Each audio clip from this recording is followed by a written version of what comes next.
O que tem de filho do diabo mercenário atrás de púlpito hoje engravatado, de Bíblia na mão pregando, falando Jesus, Jesus. O que tem hoje é impressionante. Parece que Pedro estava assistindo uma televisão. Impressionante. Inigualável essa revelação. 1 Reis 19, verso 19. Elias partiu rapidamente dali e encontrou Eliseu, filho de Safate, que arava com 12 juntas de bois adiante dele, e ele estava com a 12ª. Elias se aproximou de Eliseu e lançou sua capa sobre ele. Então, deixando os bois, Eliseu correu até Elias e rogou: deixa-me abraçar e dar um beijo de despedida em meu pai e minha mãe, e então te seguirei. Elias lhe respondeu: vai e volta depressa, lembra-te do que fiz contigo. E Eliseu voltou, apanhou a sua parelha de bois e os matou. Queimou o equipamento de arar para cozinhar a carne e a serviu ao povo, e eles todos comeram. Depois partiu com Elias, tornando-se o seu assistente e aprendiz. Amém, irmão? Poder sentar. Irmãos, tem umas características nesse chamado de Eliseu. A primeira coisa que nós vemos é quando um homem realmente entende que é Deus o chamando, ele precisa se desprender de tudo. Precisa se desprender de tudo. Por que ele quis ir lá dar um beijo no pai e na mãe? Ele falou: eu acho que eu não vou ver nunca mais eles. Senão, Elias, tá bom, vamos ali, daqui a pouco eu estou de volta, eu não preciso me despedir do meu pai e da minha mãe. Ele entendeu que o chamado de Deus, o que é nascido do Espírito, é como o vento. Não sabe de onde vem, não sabe para onde vai. Então, Elias, primeira característica que ele viu aí foi, Eliseu, né? Eliseu, que ele viu logo: peraí, Elias, deixa eu ir ali me despedir do meu pai e da minha mãe, dar um abraço, dar um beijo. Elias falou: vai rápido, vai lá. Porque quando Deus nos chama, irmão, nós temos que ser totalmente dele. Não pode ser diferente. Tem que ser totalmente dele. Homem de Deus, por exemplo, vou usar esse exemplo. Homem de Deus só tem família se a sua família também for de Deus. Senão não tem família, ele tem uma ilusão. E se não vigiar, essa suposta família acaba arrebentando com ele. Porque andarão dois juntos se não tiver de acordo? Não. Como que um ímpio e um justo podem andar no mesmo caminho? Como que um crente e um incrédulo podem andar no mesmo caminho? Não é o mesmo caminho, não tem como ser. O mesmo caminho não significa o mesmo chão. O mesmo caminho significa conceitos e ideologias. Isso é o mesmo caminho, né? Por isso a Bíblia diz: andarão dois juntos se não tiver de acordo. Acordo em quê? No chão que pisa? Não, acordo é no que faz, como percebe-se as coisas do mundo, no mandamento que guarda. Então, Eliseu, ele diz, ele volta, ele tem uma situação lá, ele volta, ele diz assim: essa aqui é a minha junta de boi, então vai virar churrasco. E aquele equipamento que ele usava, tudo coisa muito cara, os bois eram caros, aquele equipamento que prende os bois, que é de madeira, tudo muito caro. Eliseu não pensou: vou vender isso e vou ter um dinheiro em caixa e vou andar atrás de Elias. Não, se eu estou com Elias, se eu estou com Deus, eu não preciso levar dinheiro em caixa. Isso é poderoso. Jesus falou assim: vai de 2 em 2, entra aí na cidade, prega. Não levem bolsa, não levem alforje. O que Jesus veio avivar já era ensinado na vida de grandes homens do passado. Então, Quando os discípulos voltam, Jesus falou assim: olha, faltou alguma coisa? Mandou sem bolsa, sem alforge, mandou sem nada. Quando eles voltam, faltou alguma coisa? Não, Senhor, não faltou nada. Amém, irmão? Então, Eliseu já tinha entendido isso, o que era servir a Deus naqueles tempos. Quando Elias o chama, ele sente, quem não conhecia Elias? Vixe, quem não conhecia Elias? Aí, caramba, que coisa, e a coisa não aconteceu ali. A história diz que Elias e Eliseu já tinham tido outros contatos, já tinham trocado outras ideias, então Eliseu está sabendo muito bem o que está acontecendo, quando Elias vem e passa a capa em cima dele, já sabia, vem, segue-me. Eliseu se desfaz de tudo, se despede da família, mata os bois, dá para o povo, usa os equipamentos para fazer a fogueira lá e para queimar a carne e distribuir para o povo, e aquilo que poderia se reverter em dinheiro para Eliseu, ele simplesmente entende, não, mais bem-aventurada a coisa é dar do que receber, e deu tudo que ele tinha. Ou seja, o que o Senhor Jesus faz no Novo Testamento é lutar para reavivar esses conceitos de grandes homens de Deus nas nossas vidas. Então, se eu olhar para a vida de Elias, de Eliseu, de Moisés, de Josué, eu tenho grandes exemplos, que eu vou vê-los enquadrados no Evangelho do Senhor Jesus. A palavra, ela traz um espírito só, porque o autor da Escritura é um só.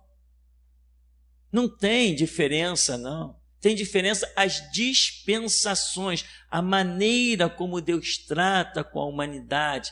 O que são as dispensações? Dispensações são as maneiras como Deus testa a obediência das pessoas. Isso que é dispensação. Eu vou repetir. Dispensação é a maneira como Deus testa a obediência das pessoas. Na dispensação da lei, testou a obediência de uma maneira. Na dispensação do governo humano, testou de uma maneira. Na dispensação da inocência, com Adão, testou de uma maneira. Na dispensação da graça, está testando de uma maneira. Nessa dispensação da restauração, que é uma subdispensação dentro da graça, está testando de uma maneira. Na dispensação do grito da meia-noite, vai estar testando de outra maneira. Na dispensação do milênio, aí já são aqueles aprovados para servir com ele durante 1000 anos. Mas os outros que estarão sobre a terra, que não vieram do céu, esses ainda serão testados na obediência aos que vêm. E nem todo mundo vai entender que aquele povo todo veio realmente do céu. Então, dispensação é isso. Eliseu, tem outra coisa que ele faz aqui.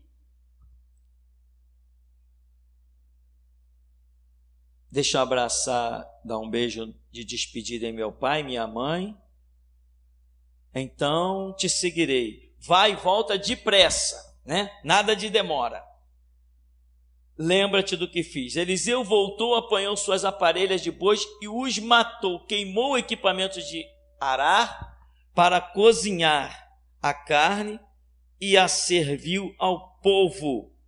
E eles todos comeram. Depois partiu com Elias, tornando-se assistente e aprendiz.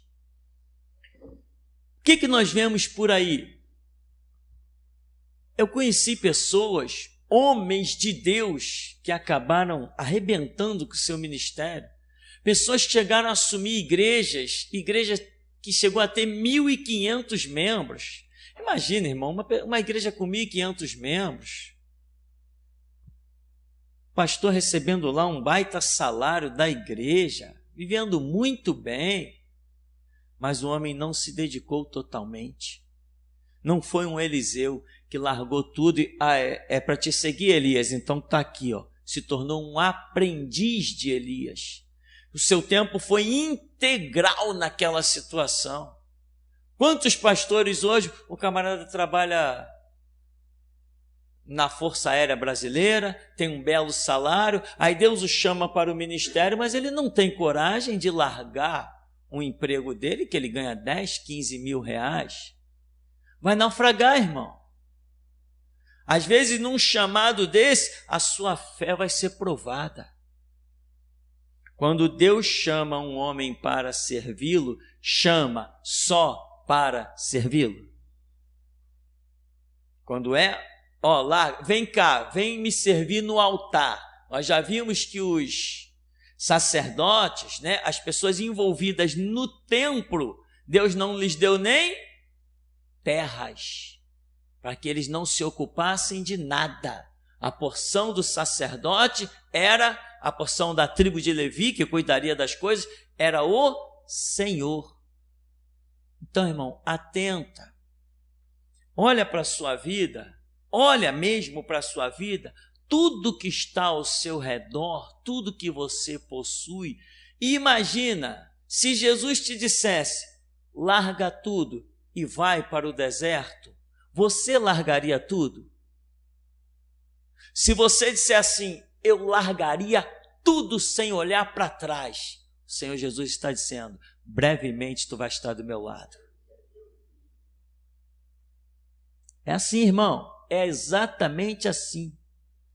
Paulo diz, somos como tendo tudo e não tendo nada, né?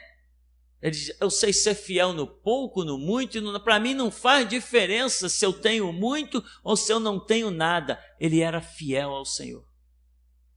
Então, as tuas posses nunca podem te impedir de ver a glória desse Deus. Moisés era filho da filha de Faraó, uma posição tremenda, mas quando ele vê, ele sente a missão dele, ele sente o sangue dele na escravidão, ele se revolta, e ele não se contenta em ver um hebreu sendo massacrado por um egípcio, e ele poderia dizer assim, não vou me meter nessa história não, se eu ousar defender um escravo, Faraó acaba comigo, porque os escravos eram a riqueza do Egito. Uma mão de obra baratíssima. O Egito construiu coisas e mais coisas. Moisés poderia dizer assim, não vou mexer nisso não. Porque se eu mexer nisso, eu vou perder tudo que eu tenho no palácio, toda a mordomia. Eu estou ferrado se eu me meter nessa história de escravos. Mas ele olhou e entendeu, não, esse povo aí é herança do Senhor. Eles têm uma promessa. Que ele começou a conviver lá com a sua mãe e começaram a contar todas as profecias, todas as promessas para ele, do massacre que o Egito tinha feito, como ele foi salvo através das águas, na maquinação da sua mãe, na graça de Deus. Então ele foi e disse assim, não, mesmo que eu perca tudo, mas esse judeu não vai ser espancado mais não. Então, quando nós olhamos à nossa volta e nos sentimos cercados, acabou para a gente. Nós temos que olhar à nossa volta e dizer, de tudo que nós temos, de tudo que nós somos, nós não estamos presos a nada. Porque o fato é que brevemente, quando morrermos, não vamos levar nada. Então, por que já não se comportar no presente como será no futuro? Você não vai levar nada no teu caixão. Belas conquistas nós temos. Olha, irmão, quando eu olho para essa construção, eu me sinto orgulhoso. Eu me sinto gratificado. Eu digo, puxa Deus, como é que o Senhor fez plantar uma obra dessa num lugar desse? Ninguém poderia imaginar. Mas eu aqui dentro da minha cabeça, eu digo, isso aqui não é nada meu. Nada me pertence. Quando eu morrer, vai ficar por aí que cada um que Deus levantar, que faça o que bem quiser, eu tenho que cumprir a minha missão. Sabe, irmão? E aqui muitas pessoas, poxa, aqui poderia fazer isso, alugar uma parte, poderia fazer aquilo, abrir não sei o quê. Não, aqui não pode fazer nada disso, isso aqui é só para a obra de Deus. Mas está perdendo dinheiro. E que perdendo dinheiro? Perdendo dinheiro? Quem precisa de dinheiro quando se tem Deus? Que papo é esse de perder dinheiro? Diz isso lá para o empresário, diz isso para o banqueiro. Para mim, eu sou servo do Deus vivo. Quando ele me chamou, a minha mesa era escassa, o pão de cada dia. Hoje é tanto que a gente estraga lá, estraga as frutas na fruteira, estraga as coisas dentro da geladeira que não dá tempo de comer de tanta coisa que é. Às vezes compramos, vem irmão que traz e às vezes a gente se distrai, quando puxou a gaveta já estragou. Ficamos chateados de ver coisas estragar, mas o fato é que não tem, às vezes, é tanta coisa. Assim Deus nos tem chamado como pobres e hoje nos tem feito como príncipes. Nós não perdemos dinheiro. O que nós fazemos é investir a vida nesse reino. Isso é que faz a diferença. Mas, irmão, Eliseu se desprende de tudo. Agora, eu tenho uma palavra-chave para essa noite.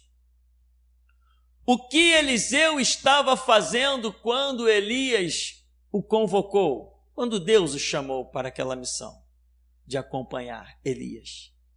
Eliseu estava trabalhando. Isso é forte na minha vida. Isto é marcante na minha vida.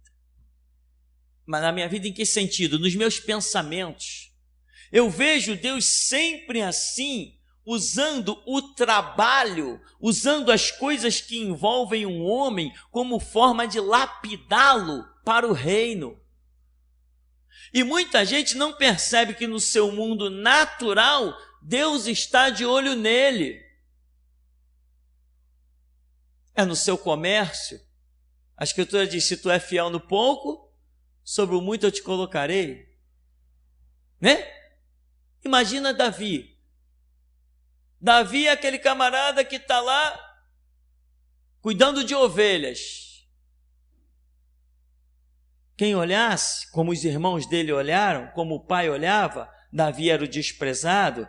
Quando ele diz assim, em pecado fui formado, em pecado me concebeu minha mãe, dizem alguns historiadores que ele seria um filho bastardo, né? Um filho fora do casamento. Então ele era alguém realmente desprezado. Os irmãos não estavam nem aí para ele. Quando Davi foi lá ver a guerra, os irmãos disseram para ele assim, eu conheço a tua presunção, o que tu vieste ver a guerra aqui? Ele, mas que mal eu fiz? Tinham bronca dele, talvez por esse fato de ele ser um filho fora do casamento. Então, quando Davi está ali, cuidando daquelas poucas ovelhas, como diz o irmão dele lá no cenário da batalha, a quem deixaste aquelas poucas ovelhas? Quando Davi está cuidando daquelas poucas ovelhas, Deus viu o zelo de Davi pelas poucas ovelhas.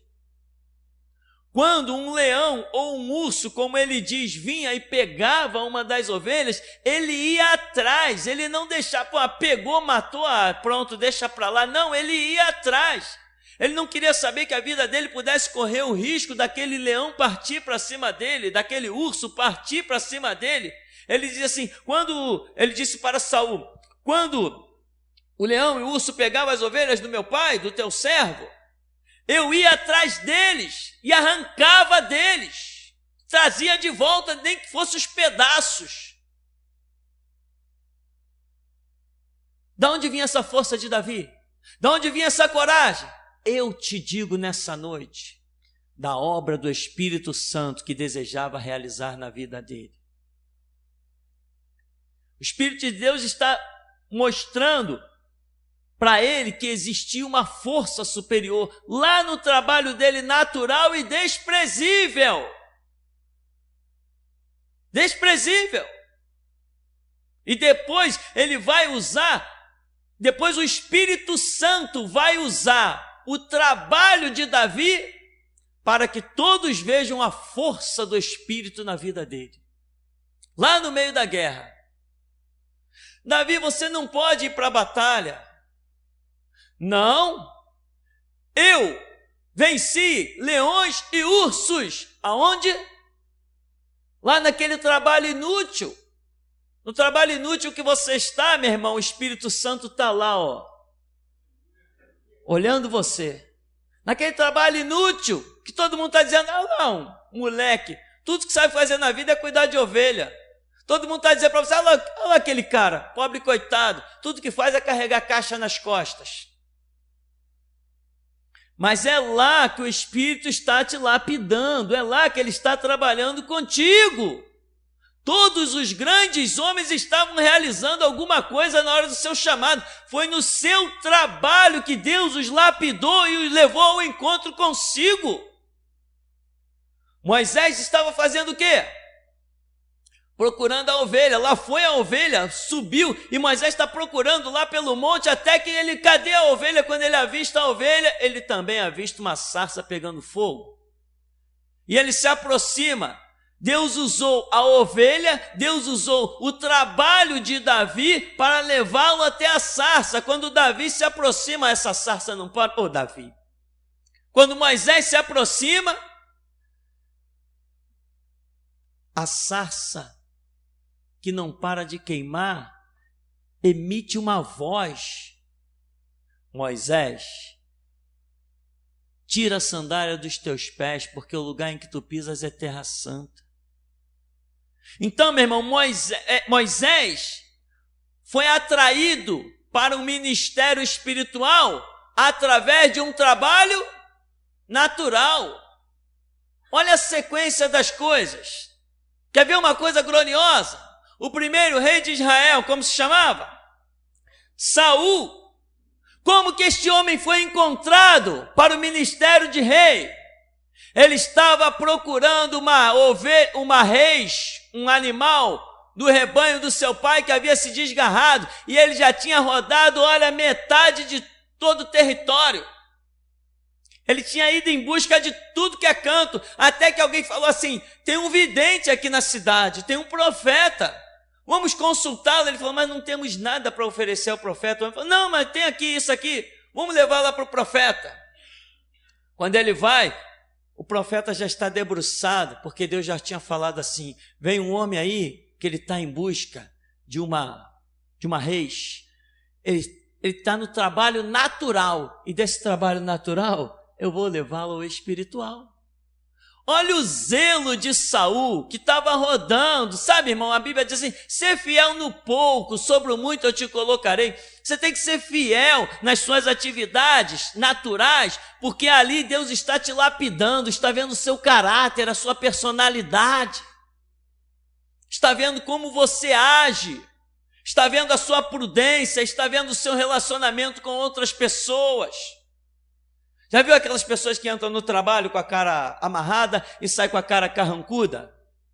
Se um colega de trabalho precisar de alguma coisa, ele, não sei não, cada um cuida da sua vida. Esses estão sendo totalmente rejeitados. E tem outros que, não, eu te ajudo. Larga o seu trabalho para ajudar o trabalho de outro. Ora, são esses que Deus está de olho. Nada é por acaso. Deus não chamou o homem do seu nascimento ao sacerdócio. Deus chamou o homem para primeiro passar pela maldição. Quando Deus diz assim, com o suor do teu rosto tu vai ganhar o teu pão.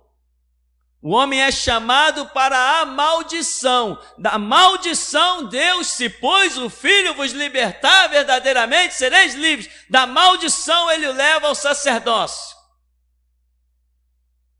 Esse é o caminho. Então, Davi estava trabalhando, vem o profeta Samuel e o unge. Moisés estava procurando lá a ovelha, vem Deus e o unge, o dá o chamado. Saul estava procurando a reis lá do seu pai, vem o profeta Samuel e ungiu também. Na vigília da noite, lá estavam os pastores reunidos na madrugada, serviço difícil, desgastante, não sabe se o clima daquela ocasião, mas quando eles estão ali na madrugada cuidando dos rebanhos, eles eram assalariados para cuidar dos rebanhos de pessoas que tinham mais dinheiro. De repente eles viram uma forte luz e um bando de anjos dizendo: glória a Deus nas alturas e paz na terra aos homens, a quem Ele quer bem. E quando eles atentam para aquilo, o anjo se manifesta e diz assim: hoje na cidade de Davi vos nasceu o Salvador, que é Cristo o Senhor. Eles dizem: vamos ver isso. Mas eles não estavam passeando na rua de vagabundagem, eles estavam no campo trabalhando. Foi lá que eles foram lapidados para poderem contemplar esta glória. Ou você acha que Deus chama qualquer um? Não chama não, meu irmão, não chama qualquer um.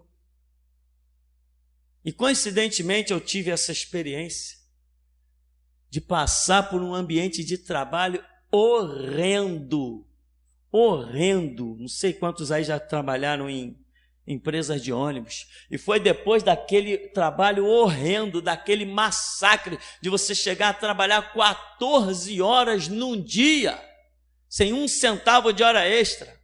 Uma coisa horrenda. Foi depois daquele vale da sombra e da morte que o Senhor virou para mim e disse: vai para a tua casa e funda a minha igreja. Temos outros personagens. Por exemplo, Jesus passou lá no Mateus, no Novo Testamento, ele diz assim, que Jesus ia passando e viu Simão Pedro, Tiago, João, que uns estavam lançando a rede, depois André e Filipe estavam consertando a rede com seus pais. Então, quando eles estão lançando a rede, estão exercendo o seu trabalho, Jesus passou e falou assim: ei, vinde após mim e eu vos farei pescador de homens. Jesus usou toda a linguagem do trabalho deles. Provavelmente deu um entendimento a eles muito maior da situação. Ou seja, lá no teu trabalho existe uma linguagem pela qual Deus está tratando contigo. Só que você às vezes pensa: eu estou num trabalho natural, Não, meu irmão, servo de Deus, tudo quanto faz, se tem a direção de Deus, se tem a bênção de Deus, é tudo espiritual, não tem nada natural. Aí depois os outros estão consertando as redes. Aí Jesus passa e diz assim: ei, vinde após mim. Eles largaram o pai deles, largaram as redes e seguiram após Jesus. Josué vivia trabalhando ali nos pés de Moisés. Quando Moisés partiu, Deus se manifesta a Josué: dispõe-te, tu farás este povo herdar a terra que sob juramento dê a seus pais. Então, meu irmão, procure ver no seu trabalho o que Deus está tratando contigo. O patrão que te enche as medidas pode ser um projeto de Deus para você exercer a tua paciência. Porque um dia na frente do rebanho, na frente do povo de Deus, um dia nos debates, nas guerras renhidas, você vai precisar ter um fator psicológico bom, muito bom. Você não pode ser uma pessoa explosiva do nada, à toa. Para a obra isso não serve. Você tem que saber ser cutucado, fustigado, aperreado e saber esperar o socorro que vem do alto. Você não pode ficar dando livramento a si mesmo com as suas próprias mãos. Você não tem essa autoridade de livrar-se a si mesmo. Você é servo de Deus, e servo de Deus não tem vontade. Servo de Deus tem que ser livre por Deus. Servo de Deus não pode traçar seus próprios caminhos. É Deus quem tem que traçar os caminhos. Então atente, meu irmão, atente. Eu conheci um homem que ele vivia dizendo: o meu desejo, o meu sonho é viver da obra. O meu sonho é viver da obra. Eu já falei, isso não é assim. Nós vivemos para a obra e não da obra. Quem nos sustenta não é a obra, quem nos sustenta é Deus. E o homem vivia dizendo, eu quero viver da obra, eu quero viver da obra. Ou seja, ele queria largar todo o seu trabalho secular e viver assalariado pela obra. E ele deu o jeito dele, meteu os pés pelas mãos, acabou fechando a igreja que estava começando muito bem, se arrebentou na vida, hoje é um homem desviado com toda a sua família, não tem nada nem de Deus, nem da obra e está a caminho do inferno. Um homem que um dia foi pastor, onde eu vi milagres operarem na vida dele, hoje, se ele fechar os olhos, ele vai para o inferno. Por quê? Porque quis se livrar a si mesmo. Quis livrar-se a si mesmo. Deus estava num projeto, num processo, mas ele não aceitou. Acompanhei de perto isso. Não aceitou o processo de Deus. E o conselho nessa noite, irmão, é esse. Se Deus está tratando contigo no deserto, aguenta até a hora que ele der o basta. Se é no campo, se é debaixo do sol, se é debaixo da chuva, não se livre a si mesmo. Coloca as coisas na mão de Deus para que Ele abra as portas na hora certa, no momento exato. Não adianta você apelar, eu estou com uma dívida aqui, eu vou buscar um dinheiro emprestado no banco. Quem te autorizou a pegar dinheiro emprestado no banco? Servo de Deus, meu irmão, Deus proíbe servos de Deus de fazer dívida. Sabe por quê? Porque servo de Deus tem que saber dobrar os joelhos e esperar o socorro que vem do alto.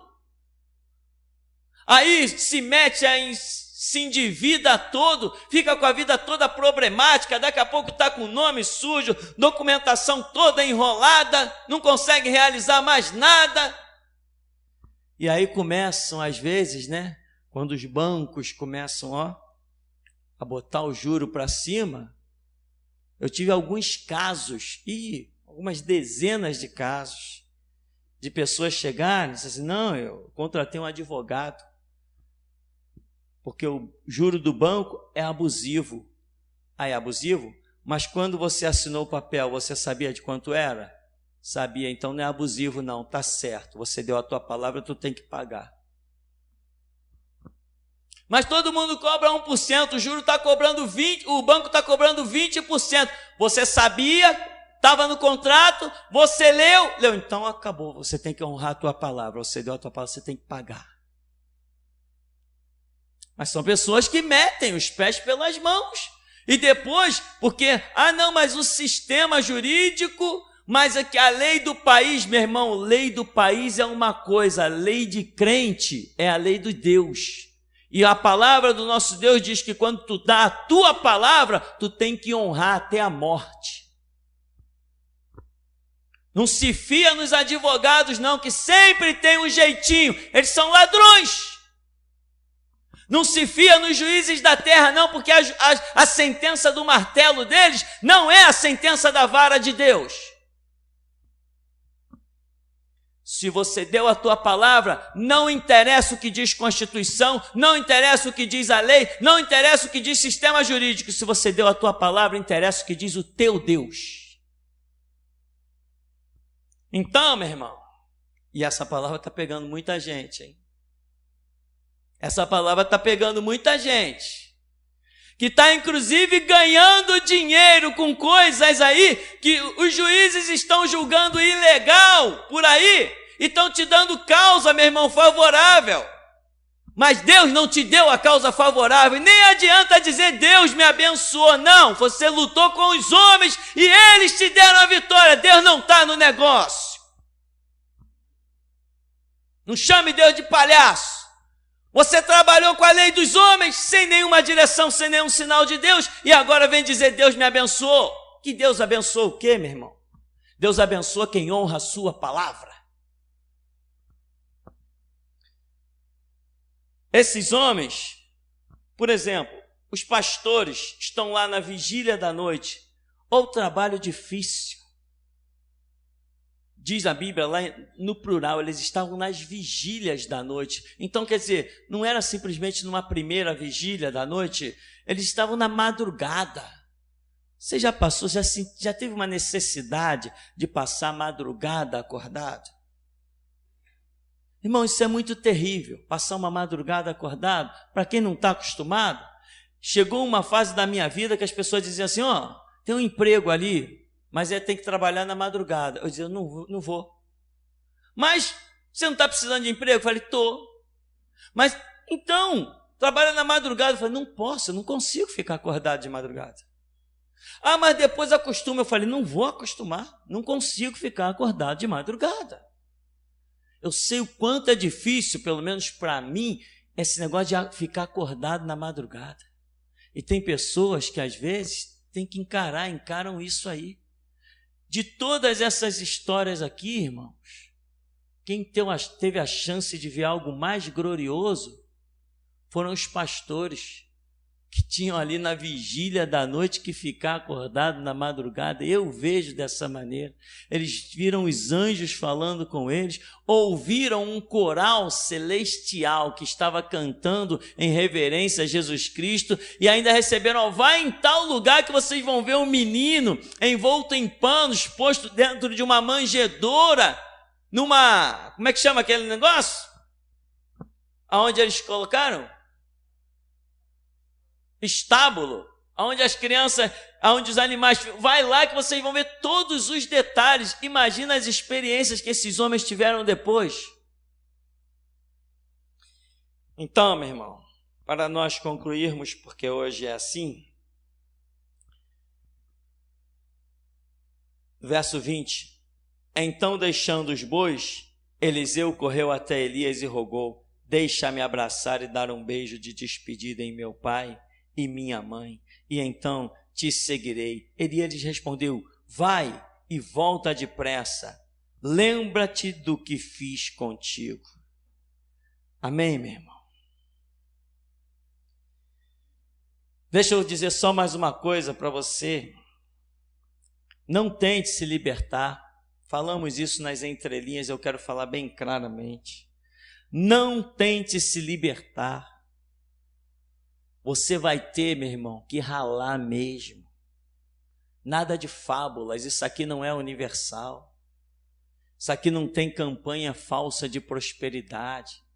Nem que você é um catador de latinhas e tu vai virar um empresário de primeira no Brasil, no mundo. Meu irmão, esquece esse papo. Jesus não está chamando empresários, Jesus está chamando missionários. O que são missionários? Missionários são homens com uma missão. É isso que Jesus está chamando missionários, não empresários.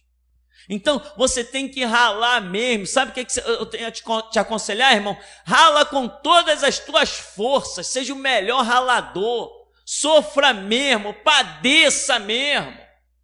E Deus está te olhando.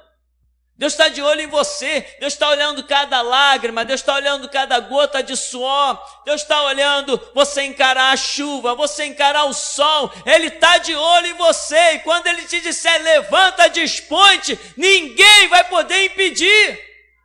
Ele trabalhou contigo, Ele tratou com a tua vida.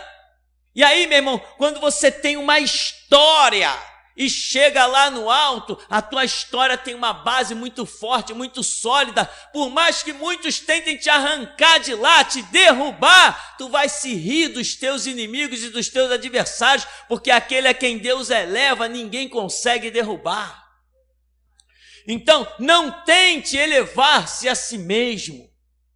Não tente construir você mesmo o teu ministério. Ministério, nenhum de nós constrói o nosso ministério. Nós caminhamos com Deus e é Ele quem constrói o nosso ministério. Porque é Ele, o ministério é uma ferramenta dada de Deus para nós realizarmos a obra. E muitas vezes nós nem sabemos o que Deus vai fazer da nossa vida. Como eu não sabia. Eu nunca imaginei que Deus fosse me chamar para as terríveis e grandes obras que Ele tem chamado. Eu nunca imaginei tal coisa. Então, meu irmão, atente, caminha, rala, sofre as aflições, padece como bom obreiro, dá testemunho. E aonde você espera dar testemunho? Atrás de um púlpito? Primeiro lugar a dar testemunho, meu irmão, é dentro da tua própria casa, é na tua vizinhança, é na rua por onde você passa, é no teu local de trabalho, é com quem você cruza na padaria, é com quem você cruza no açougue, é com quem você cruza no supermercado. Sal da terra e luz do mundo é aí, meu irmão. Dentro da igreja todo mundo é santo, ninguém precisa de testemunho de ninguém. Lá fora é que você tem que resplandecer como astro e reluzir como as estrelas cintilantes do céu, como diz o profeta Jó nas suas indagações. Então, meu irmão, essa é a nossa conclusão. Não tenha pena de si mesmo. Quando vê que as coisas estão apertadas, vai dobrar o joelho. Nós não cantamos aqui. Quando sinto que as coisas não vão bem, dobro os joelhos e começo a orar. Então vai e faça isso. Até aqui nos tem ajudado, Senhor. Eu vi no começo do culto, quando começou os louvores, uma espada muito grande que caía do lado do púlpito, do lado esquerdo de quem está sentado e do lado direito do pastor. A espada era muito grande, muito grande. Eu nunca vi uma espada tão grande. Ela é enorme, muito grande. Tanto em tamanho como em largura, ela é enorme, essa espada. Eu vi também 2 anjos verdes parados na porta. E eu vi quando o anjo da justiça desceu do céu e entrou dentro da congregação e ficou parado de frente com o altar, com o púlpito. Eu vi também quando 3 raios desceram do céu e 3 anjos ficaram do lado do púlpito, do mesmo lado que a espada estava.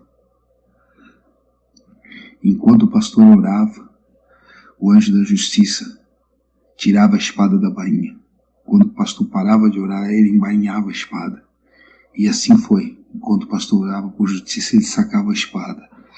Quando o pastor parava de orar, ele embainhava a espada novamente. Ele voou com esses anjos e nos ordenava para entrar em alguns lugares. E eu vi também quando o anjo da justiça entrou dentro de uma igreja e foi rapidamente na frente do púlpito. E ele rachava com a sua espada, ele cortava ao meio o púlpito, que era uma prancha de surf. Amém. Eu vi também um anjo azul, com o violão que o pastor toca. Ele estava com ele, com a tira assim, e ele tocava ele como quem afinava. Ele tocava algumas cordas, arrumava, tocava algumas cordas e arrumava e afinando o violão. Amém. Eu via, quando o pastor falava, uma luz vinha do céu e iluminava alguns irmãos no meio da congregação. Eram poucos. A luz vinha e iluminava eles. E eu vi também agora no final, quando o anjo da justiça entrou pela porta da igreja, todo sujo de sangue, e na mão dele tinha 4 cabeças, e ele jogou as 4 cabeças na frente do púlpito. Amém. No começo do louvor da Dayana, vi um anjo e derramava água sobre ela.